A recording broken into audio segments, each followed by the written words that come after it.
everyone, welcome to lecture number 6 on the Indian economy prelim series. Today we are going to talk about a very important and a very broad topic which is public finance and taxation in India. We are going to cover that in a series of 3 or more lectures. It's going to be a full of knowledge, full of facts, fun-packed lecture. So without spending any more time, let's get into the lecture. So let's first discuss what is going to be the agenda for today. So first we will talk about since we are talking about public finance, we need to know where does the government gets its revenue from. So we will be talking about where does the revenue come from, what is public revenue, what are different sources of revenue, and within public revenue we have tax revenue, non-tax revenue. So we will go deeper into what is tax revenue, what are different kinds of taxes, all of that. So different types of tax revenues, sales tax, service tax, central excise tax, custom tax, value added tax concept. So all these kinds of concepts will be cleared in today's lecture, and after that we will also talk in detail about what is GST, why has it been brought into place, and what is GST Council, what is its composition, all these kinds of concepts. And then we will also, since it's a very broad topic, there are lots and lots of terms that you're going to see if you read either you read the budget or you read the newspaper or you read the current affairs. It's going to be filled with different kinds of terms which we would also try to untangle for you. So we will also talk about a few important terms that you need to know to understand this topic a little better. So that is going to be the agenda for today, and after that we will also look at a few past year questions which have come from this topic. Okay, so let us do that.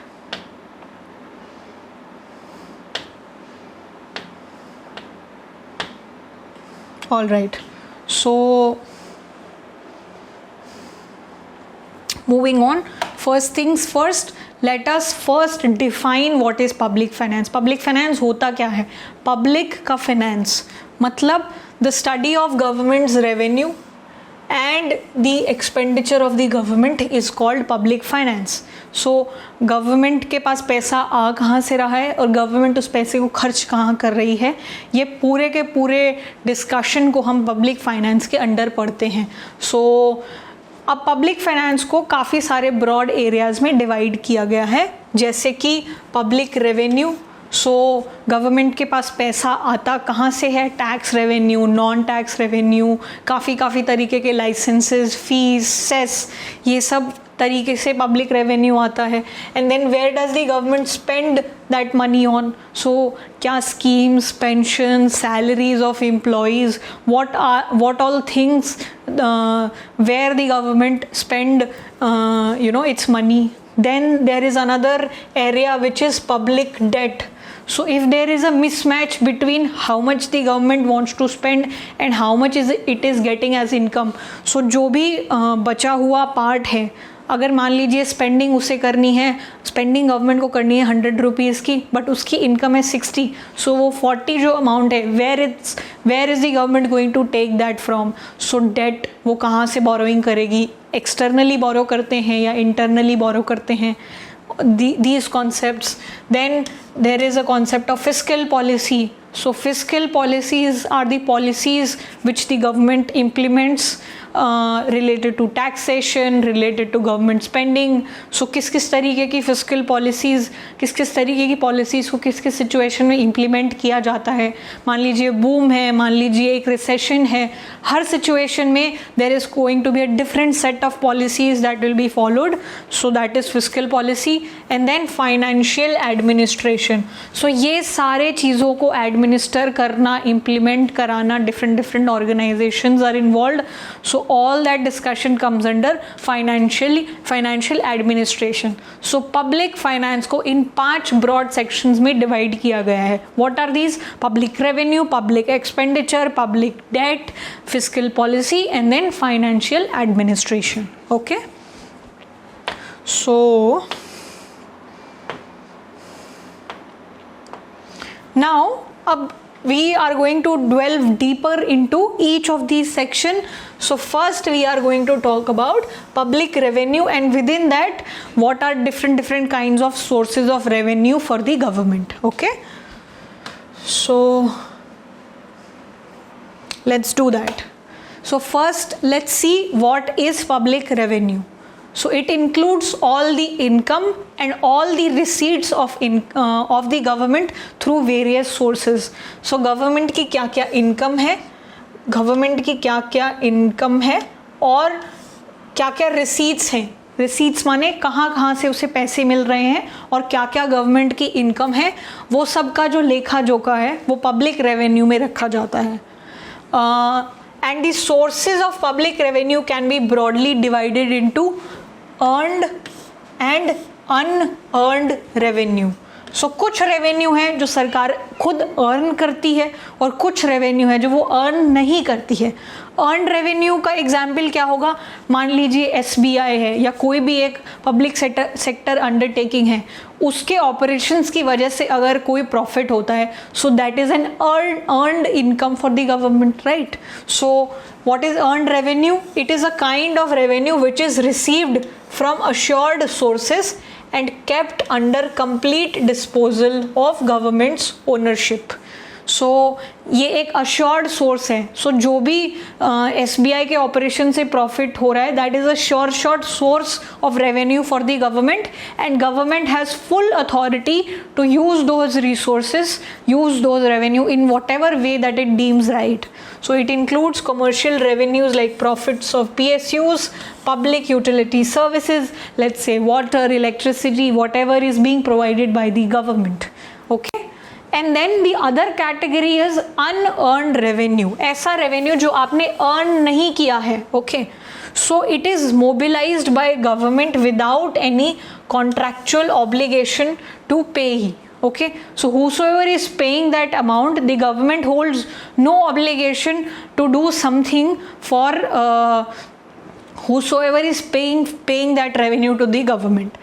So unearned, इस revenue को government ने earn नहीं किया है. Okay, so what does unearned revenue include? It includes taxes, it includes fine, it includes gifts, grants and escheats.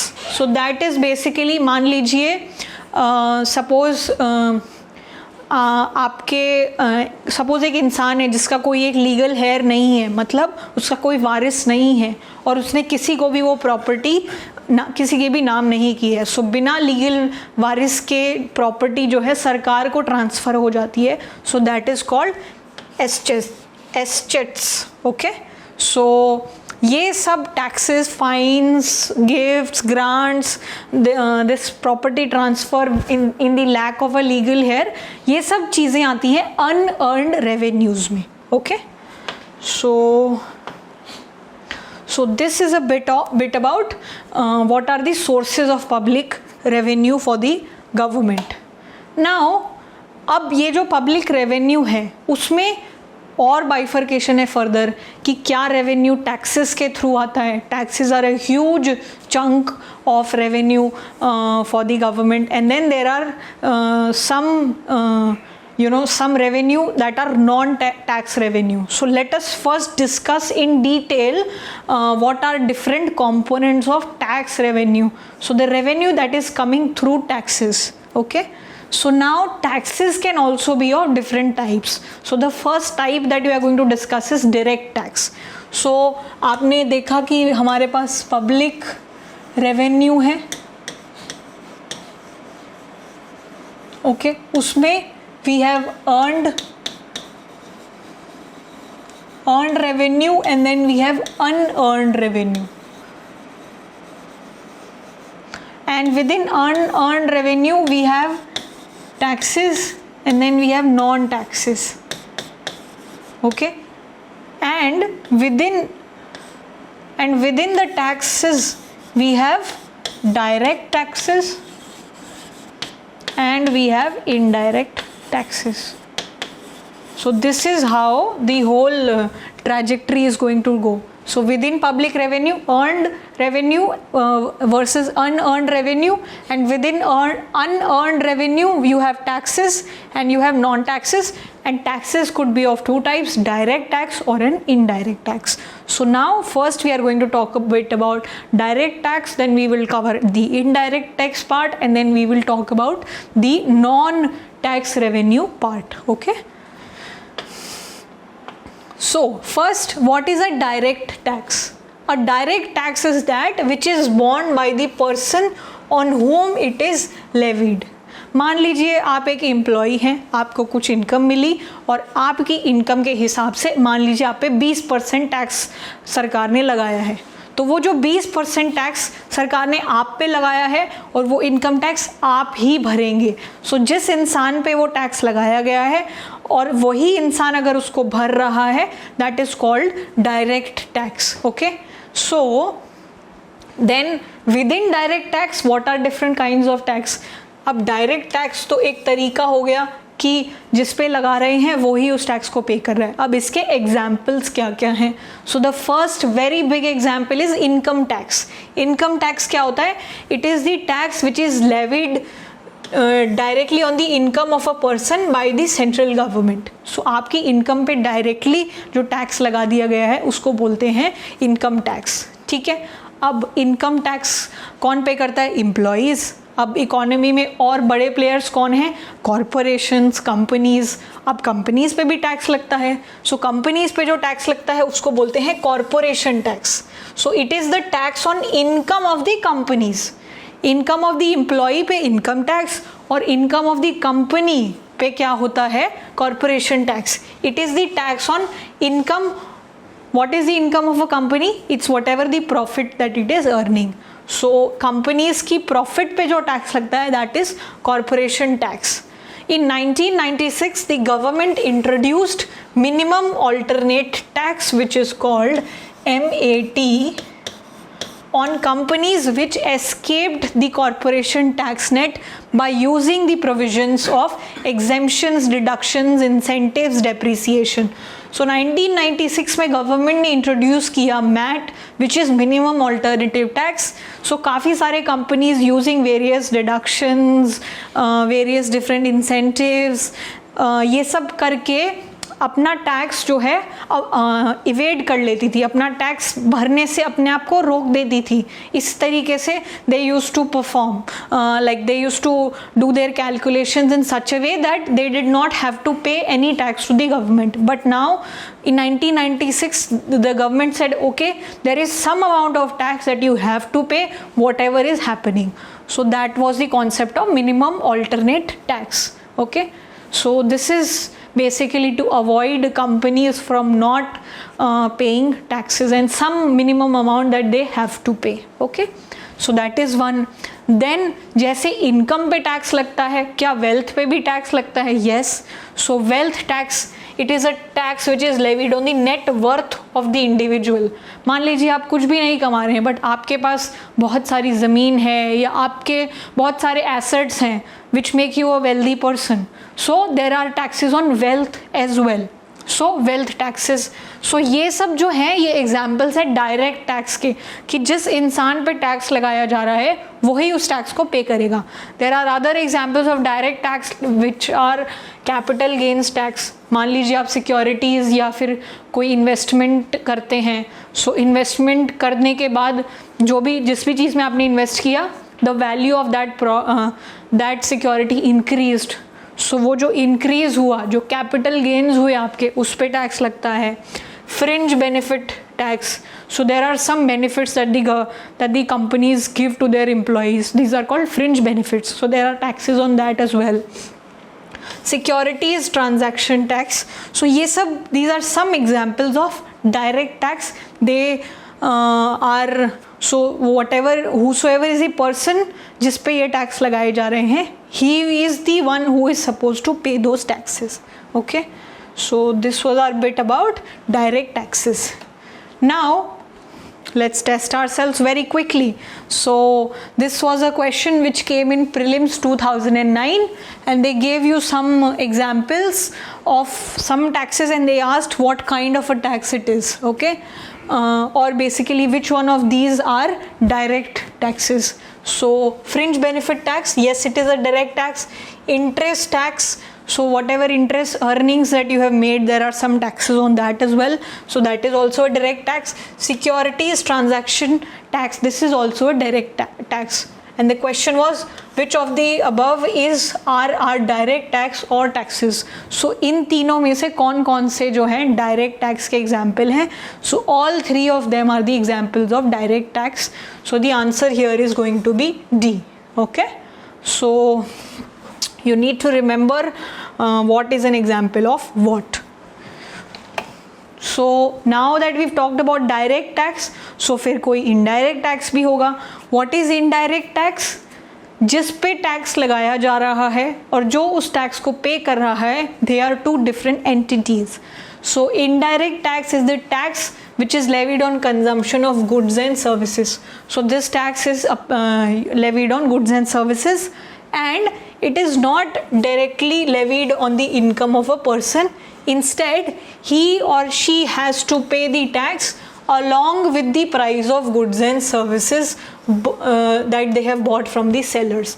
So आप एक दुकानदार के पास गए, you went to a retailer, you bought, let's say, a packet of Maggi, okay. So आपने, let's say, you paid 12 rupees. So within that 12 rupees, not all is going to go to the seller.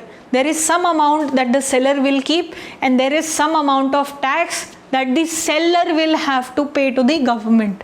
So actually the tax is being the tax is levied on you, but who is paying the tax to the government? The seller. So there are two people involved, one on whom the tax is levied and one who is paying the tax on his behalf.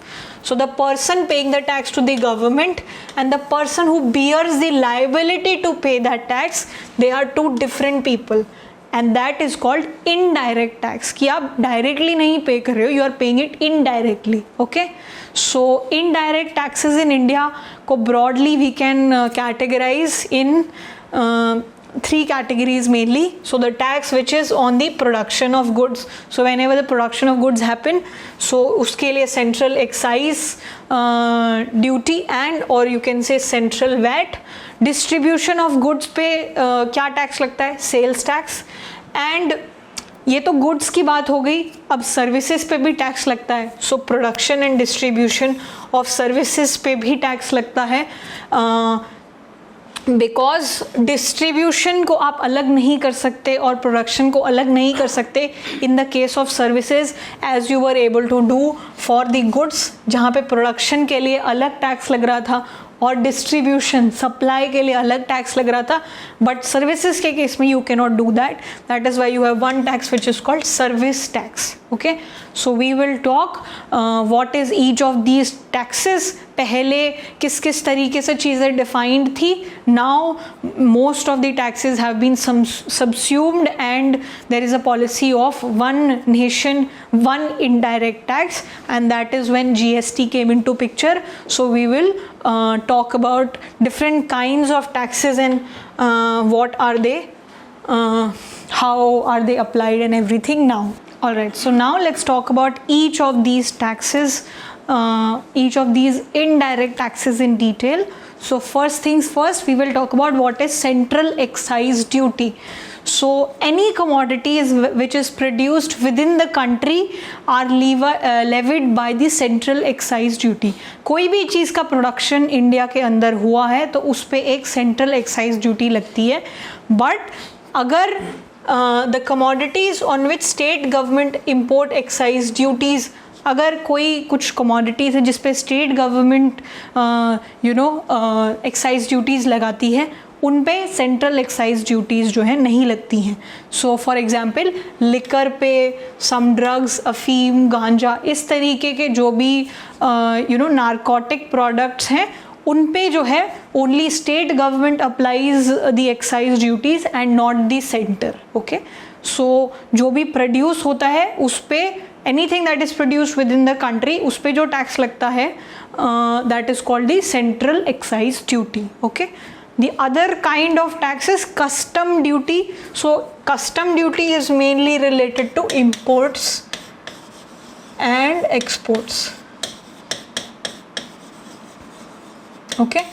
So it is the tax which is imposed on commodities which are imported into India. So इसको बोलते हैं import duty, and those exported from India. So that is called export duty. Okay. But क्या हुआ, since imposing duties on export reduced the competitive position of the country, the government withdrew export duties. So the things which we are exporting, if the government levies export duty on that, they become pricier, they become expensive. So your exports are not so competitive in the foreign market, and hence basically your export sector, your industries cannot grow. So because of this problem, the government withdrew the export duties. Okay. In recent times, there has been considerable increase in revenue from import duties because there is a huge import of steel, iron, petroleum products and chemicals. So because there is so much import happening, because of those import duties, government earns a lot of revenue through that channel. Okay. Custom duties had been the target revenue generator since independence. So this was a particular area which used to generate a lot of revenue for the government.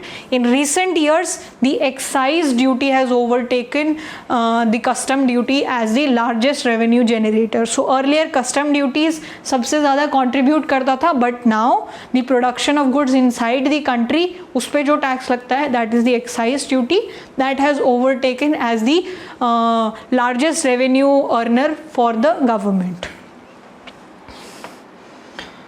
Now we will talk about other kinds of taxes. So we talked about production of good पे central excise duty, import या फिर export पे custom duty. उसके बाद once you sell the product, once you think about selling the product, there is one tax on that.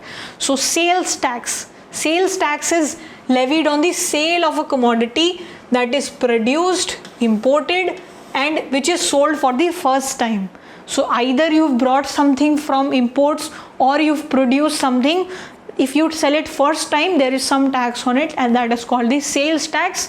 And sales tax is either levied by the central government or the state government. Okay. Now there is another form of tax. Goods के taxes के बारे में हमने बात कर ली है. Now we need to talk about service tax.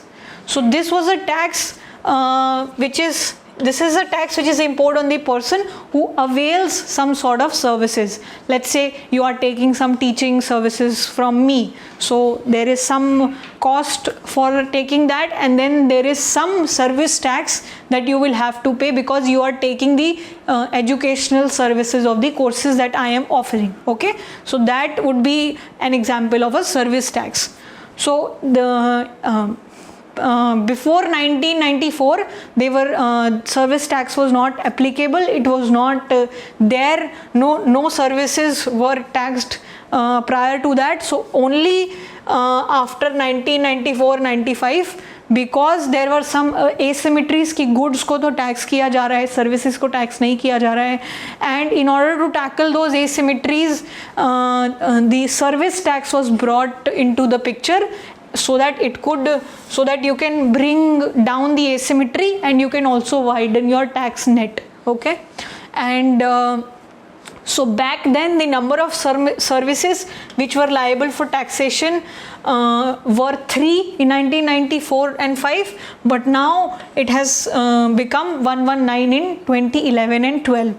And this concept of a list of services which are liable for taxation has changed in the budget 2012. Now what has the government done?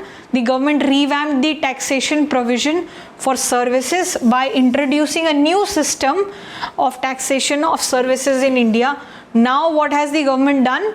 Under the new system, except for the services which are mentioned in the negative list, so you are only given a list of things on which the taxes are not applicable.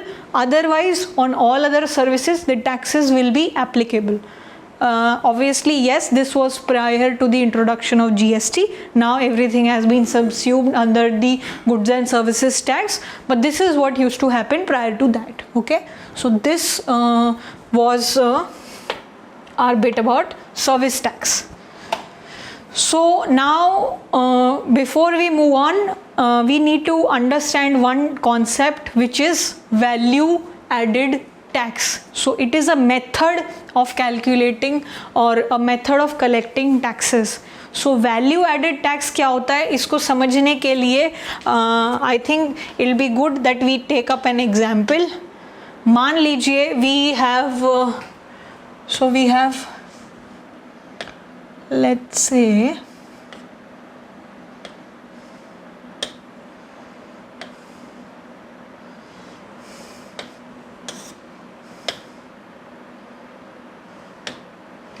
say we have cotton, and then we have a thread, and then we have a cloth. Okay, so we have these three things. Okay, so cotton से धागा बनाया, धागे से कपड़ा बनाया, ठीक है. And now let me write कि what is the value of production that has happened. मान लीजिए the production of cotton was equal to 100, and this is in crores. So 100 crore worth of production happened for cotton. Then for thread, what did you do? Using this cotton, what did you do? आपने 500 crores worth of thread का production कर दिया, and using this thread you did 1000 crore worth of production of clothes. So आपने cotton का use करके thread बनाया, thread का use करके क्लॉथ बनाया, ठीक है. So this is the value of the product that you have created. So cotton की वैल्यू थी 100 crores. उस कॉटन को जब आप थ्रेड में आपने कन्वर्ट कर दिया, तो उस कॉटन से जो थ्रेड बना उसकी वैल्यू थी 500 crores, एंड उस थ्रेड से जब आपने क्लॉथ बनाया तो उसकी वैल्यू थी 1000 crores, ठीक है. अब मान लीजिए this is a end product for the person who is buying this cotton for thread production, right? मान लीजिए मैं थ्रेड प्रोडक्शन करती हूँ, मैंने किसी एक पर्सन से कॉटन खरीदा, so that was like he produced cotton, I bought it. So मान लीजिए उस पर कोई एक परसेंटेज टैक्स है.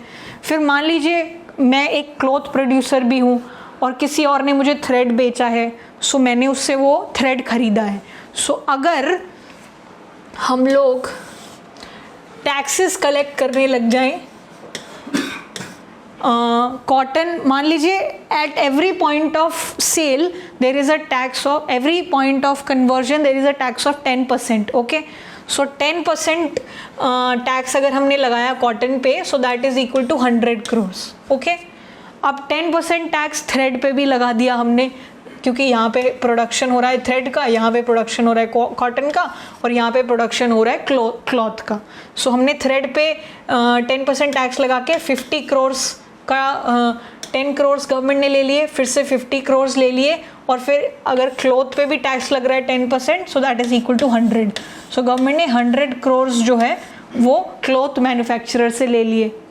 सो अगर आप ध्यान से देखो, सो पहले इंसान ने, जो कॉटन मैन्युफैक्चरर था, उसने 10% टैक्स दिया, बट जो थ्रेड मैन्युफैक्चरर है उसने कॉटन जो उसने इनपुट यूज़ किया उस पर दोबारा से टैक्स दिया, और फिर जो थ्रेड, जो क्लोथिंग कंपनी थी, उसने कॉटन पे फिर से टैक्स दिया, और फिर थ्रेड पे फिर से टैक्स दिया.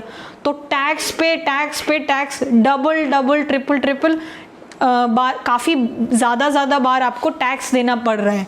रादर होना क्या चाहिए था कि जिस मैन्युफैक्चरर ने जितनी वैल्यू ऐड की है अपने मैन्युफैक्चरिंग के दौरान, सिर्फ उस पे टैक्स लगना चाहिए था. सो जैसे वैल्यू एडिशन कितने रुपीज़ का हो रहा है. सो कॉटन प्रोड्यूसर्स ने डायरेक्टली प्रोड्यूस किया, so the value added is 100 crores. जो थ्रेड मैन्युफैक्चरर था उसने 100 करोड़ की कॉटन खरीदी और 500 करोड़ का वर्थ बनाया. So what is the value added? कितनी वैल्यू उसने ऐड की by putting labour, designer, everything? 400 crore. And what was the value added by the cloth manufacturer? 500 crore. अब इस पे अगर आप टैक्स लगाओगे दैट मेक्स मोर सेंस कि आप बार बार टैक्स बार बार एक ही चीज़ पे टैक्स नहीं लगा रहे हो. So if this is 10% then this is 10 crore, this is 40 crore and this is 50 crore. Okay, so here what was happening? You were charging all of this from cloth manufacturer only. Here what was happening?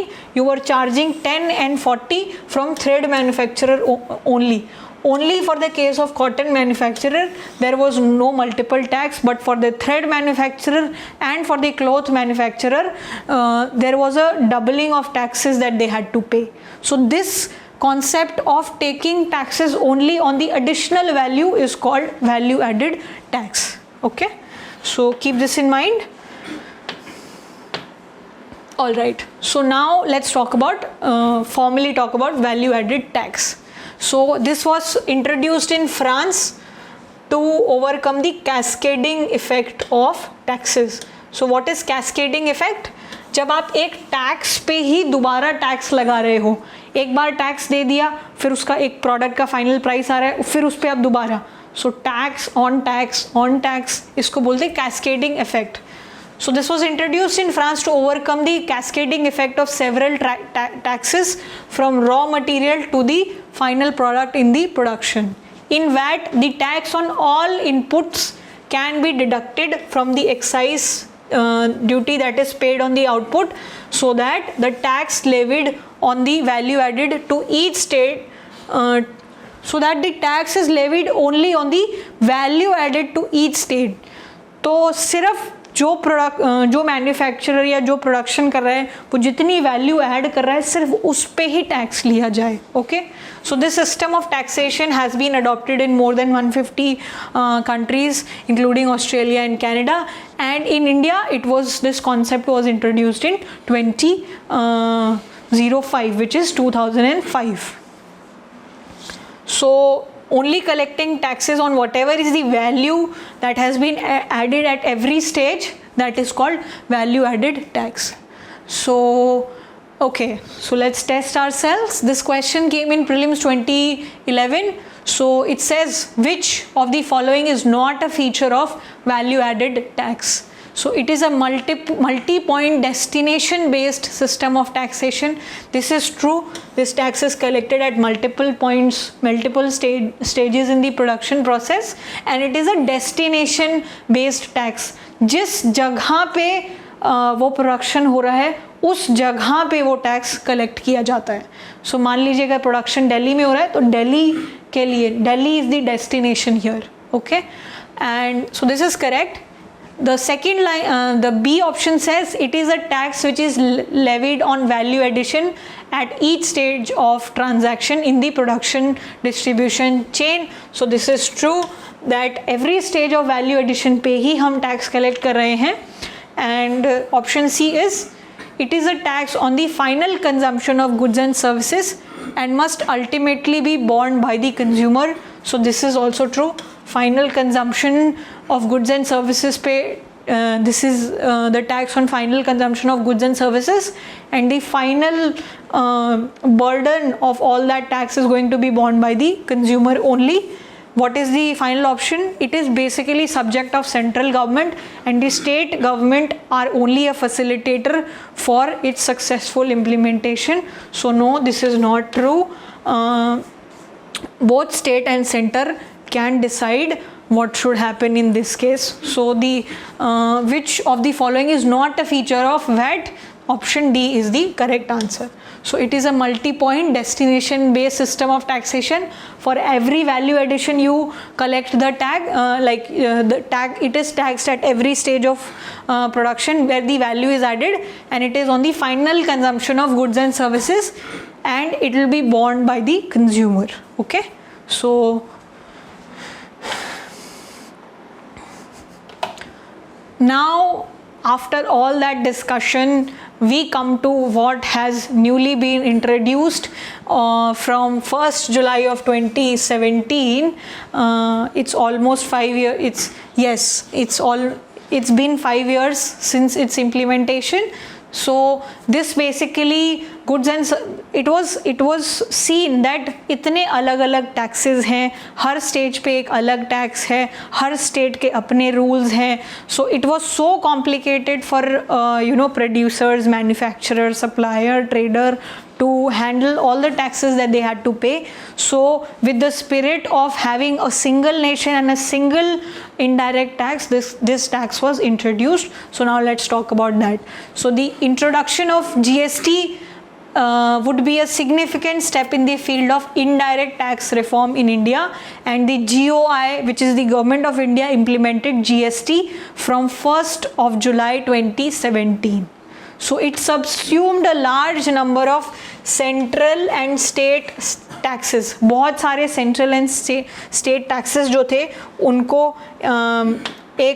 एक umbrella के अंदर अपने अंदर सबस्यूम कर लेना, ताकि all of that get replaced by a single tax. That is what was done, and this was done so that it would mitigate the cascading effect and double taxation. बार बार आप taxation नहीं करो या फिर आप tax पे tax ना लगाओ, and so that there could be a creation of a national market as well. Okay, from the consumer's point of view, what happened, क्योंकि चीज़ों पे मल्टीपल स्टेजेस पे बार बार टैक्सेस लग रहे थे, सो दे हैड टू पे a huge amount of tax because the taxes were ultimately born by the consumer, and because of so many multiple taxes at different stages वो जो फाइनल अमाउंट था that became huge. So from the consumers point of view, what would be the biggest advantage? It would be in terms of the reduction of overall tax burden, जो कि पहले के time पे 25 से 30% हो जाता था because of multiple taxes at different point. So production, every value added stage, sale, services, everything. Okay, so the introduction of GST is also expected to make Indian products competitive in domestic and international market.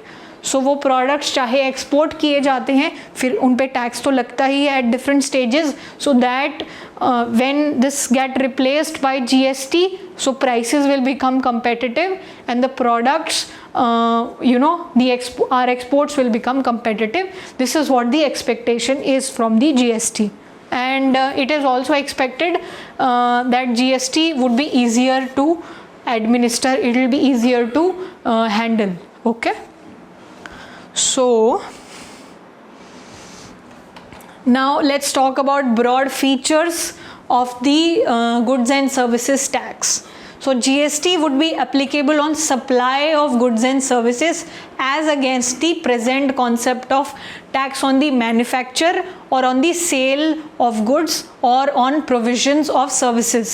So pehle there was a tax at the manufacture, at the production stage and at the stage of sale, but now GST will be applicable only on the supply of goods and services as compared to the manufacturing and sale part. So जब आप goods and services को supply करोगे तभी आपसे tax लिया जाएगा, rather in the previous case एक आप प्रोडक्शन स्टेज पे टैक्स ले रहे थे और एक आप सेल स्टेज पे भी टैक्स ले रहे थे.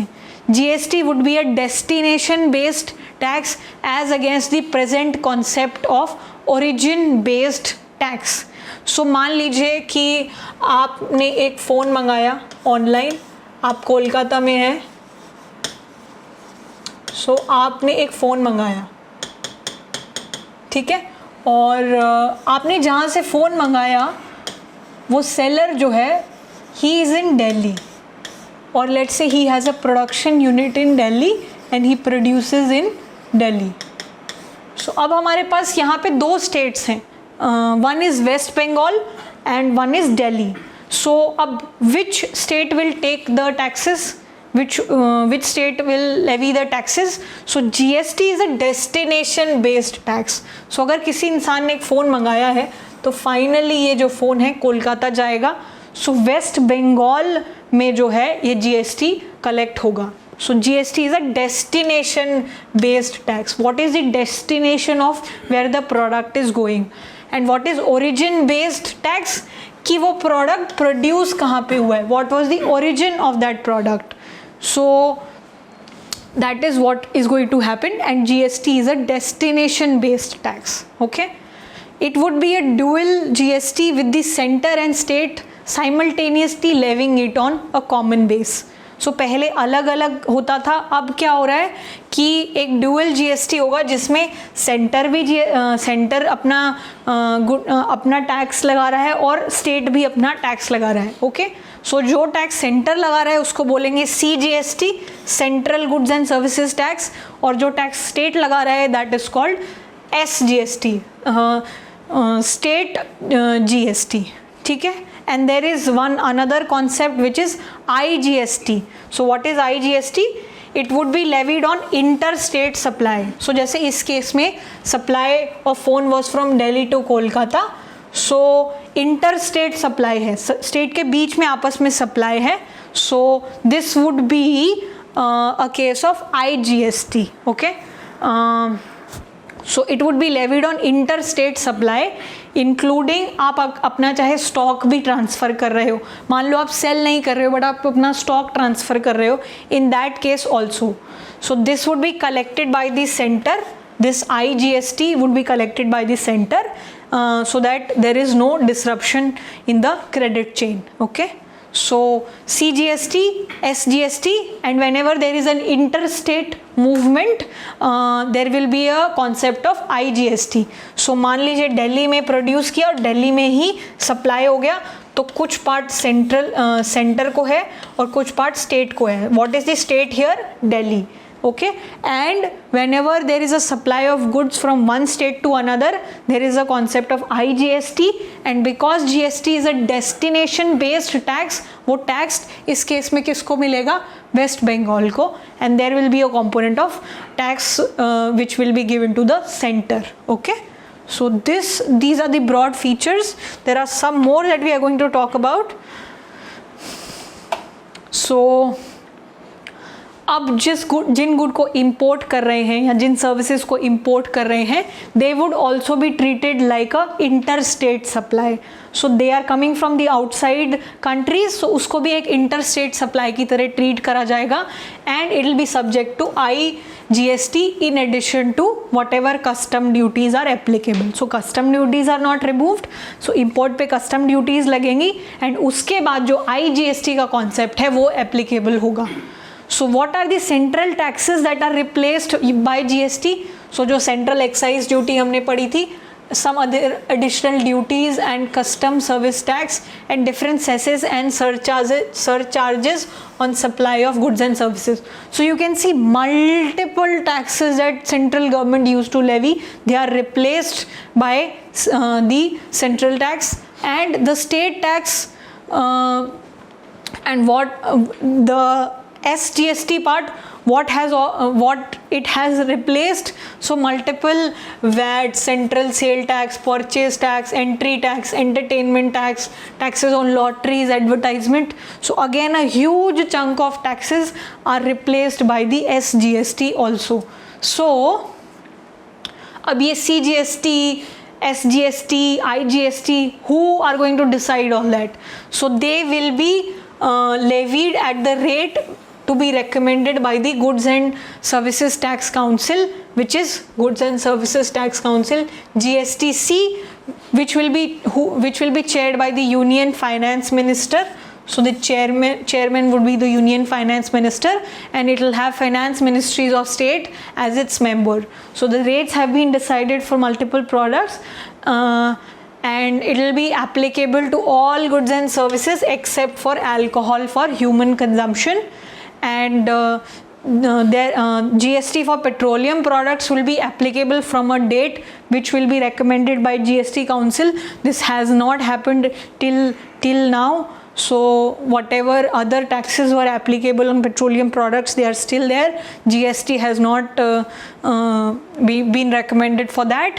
And tobacco and tobacco products, they will be subject to CST, which is the Central Sales Tax, and in addition, the center could continue to levy central excise duty on that. Okay, so these were different features, different taxes that CGST and SGST has replaced, and how would imports be treated. There are a few goods that are kept out of GST purview, which contains alcohol, real estate, crude oil, petroleum, natural gas, and fuel for turbines. Okay, so there are a few more things that we need to know about how GST Council was added, what was done. So let's talk about the technicalities and the historical things about that. So with the 101 Constitutional Amendment Act, what was done?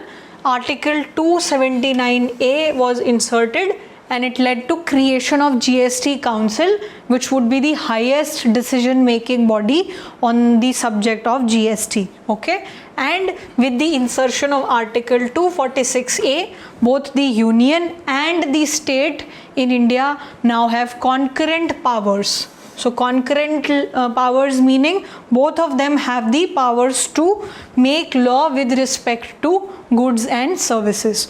So these two insertions were done. So Article 278A led to creation of GST Council, and 246A gave power to both union and states in India to make rules in terms of for the goods and services under the 101 Constitutional Amendment Act. So what is GST Council and what is the composition of it? So who are the people in the GST Council? So it will have representatives from both center and states. Who will be the chairperson of it? Union Finance Minister will be the chairperson of the GST Council.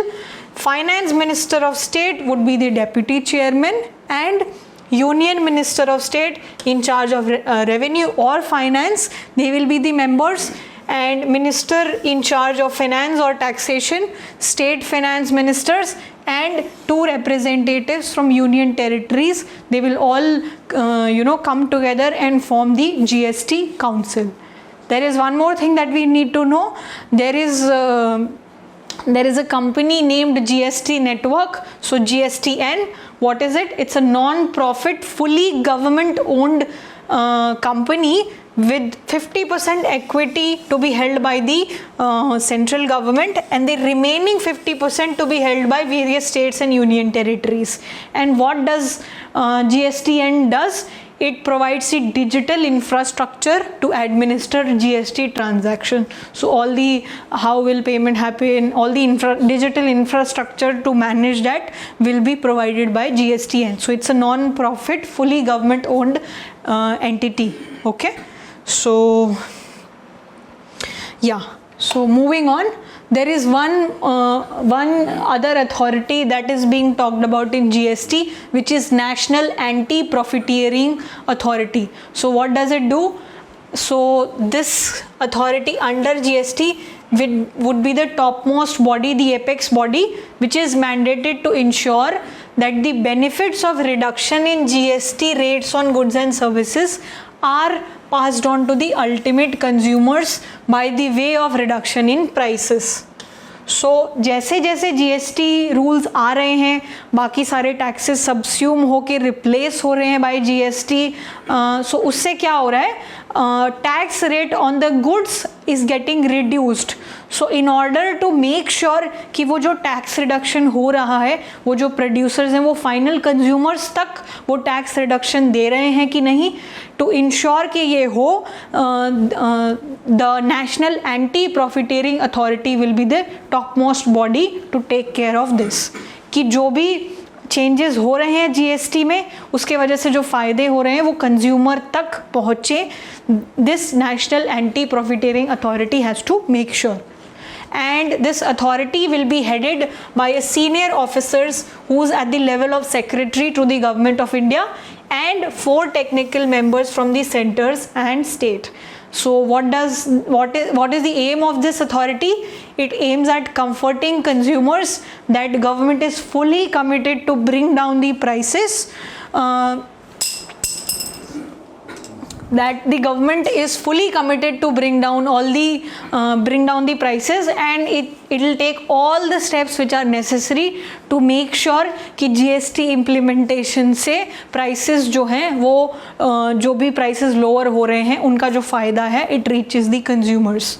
So the anti-profiteering measures, they are enshrined in the GST law, so they are written in the GST law, and which provides an institutional mechanism to make sure कि जो भी full benefit of input tax credit and reduced GST rates जो हैं on the supply of goods and services, they flow to the final consumer. So in one line, what is the aim of this authority? To provide the benefits of GST implementation to the final consumer, to the end consumer, and to make sure कि जो GST rates में reduction हुआ है उसका फ़ायदा जो है firms नहीं ले रही हों and it reaches the final consumers. Okay, so with that we are almost to an end to the concept part of today's lecture. We will take up what are non-revenue, non-tax revenues, and we will talk about the terms that are important in the next lecture. It's going to be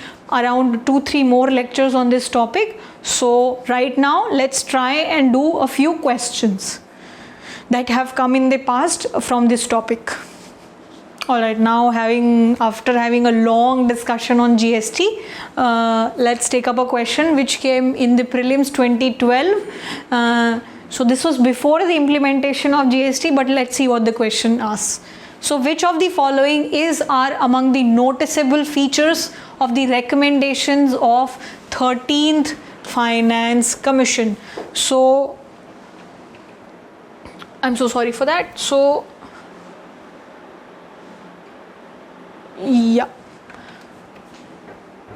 so which of the following are among the noticeable features of the recommendation of 13th Finance Commission? So we are given 3 statements and we have to tell what were the main recommendation of the 13th Finance Commission. So first statement says a design of goods and services tax and a compensation package linked to adherence to the proposed design. So yes, 13th Finance Commission talked about the implementation of GST, and it also talked about a compensation package which linked to adherence to the proposed design. So in the GST, there is, now that it has been implemented, there was a provision that whatever losses in revenue that the state governments are going to get, the central government is going to compensate the states for that for a period of 5 years. Basically, that was the provision. Okay, so yes, the 13th Finance Commission did talk about this part. The second thing says a design for creation of lakhs of jobs in the next 10 years in consonance with India's demographic dividend. The third is devolution of a specified share of central taxes to local bodies as grants. So this was not talked about. So you can read up what were the main points of the 13th Finance Commission. So only the first part, which was the design of GST, was talked about in the 13th Finance Commission. So it's good that if you read up what were the main recommendation of different finance commissions, so this could be helpful in tackling questions like these. So the answer here is going to be A. Only regarding like out of these three statements, only the first one was talked about. All right, so now moving on, let's talk about another question. So this came in prelims 2018 with reference to India's decision to levy an equalization tax of 6% on online advertisement services offered by non-resident entities. Which of the following statement are correct? So basically, जैसे if you go on Instagram, if you go on Facebook, so basically they give you an option to run ads and they are non-resident entities, right? So there was a provision of levying 6% equalization tax on online advertisement on foreign or non-resident entities. So which of these following statement is true regarding that? So the first statement is it is introduced as a part of Income Tax Act. The second is non-resident entities that offer advertisement services in India can claim a tax credit in their home country under the double taxation avoidance agreement. So none of this statement is true. So why this tax was introduced in 2016 with the intention of taxing digital transactions or the income which goes to foreign e-commerce companies from India. It was aimed at taxing business to business transaction. So whatever online advertisements were run, so it was meant to tax those transactions.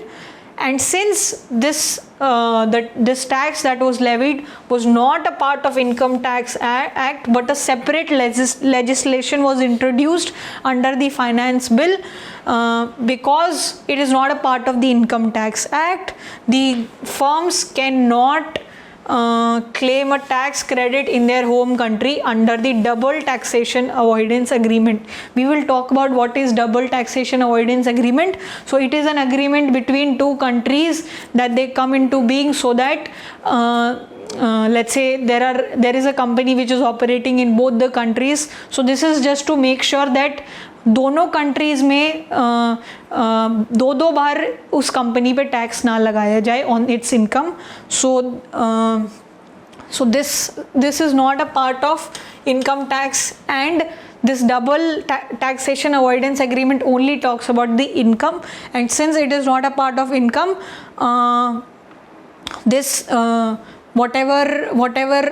so the companies cannot claim a tax credit in their home country under this particular provision. So neither this is true nor this is true. So the correct answer is D. Okay. So you can read a bit more about what is this tax and how, like why on what firms is it applied. Okay. So now moving on. Let's talk about another question. This came in prelims 2017, the same year when GST was implemented. So a GST question. So you see the economic current affair are very important from the prelims perspective. So which is our most likely advantages of implementing GST?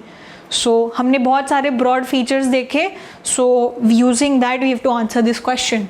So what are the different features? What is the first one? It will replace multiple taxes collected by multiple authorities, and this will create a single market in India. अलग अलग जगह पे multiple taxes लग रहे हैं, एक single market बनाना है. Definitely yes, this is what is the intent or the advantage of GST. The second one is it will drastically reduce the current account deficit of in India, and it will enable it to increase its foreign exchange reserve. So GST has nothing to do with foreign exchange reserves or the export-import sector. So this statement clearly is not related at all to the benefits of GST. What is the third one? It will enormously increase the growth and size of economy of India and will enable it to overtake China in the near future. So that is not true. This is just to ensure that there is an ease of taxation, multiple taxes are replaced, and within a country there is a single tax that is applicable. So none of the 2 and 3 are correct, only first is correct, hence the answer here is A. Okay. So finally, last question came in prelims 2014. The sales tax, so earlier when it was applicable, the sales tax that you pay while purchasing a toothpaste is it a tax imposed by central government? It is a tax imposed by central government but collected by the state government? Is it tax imposed by the state government but collected by the central government? Or is it tax imposed and collected by the state government? So usually the sales tax were administered by the state government, so the answer is D.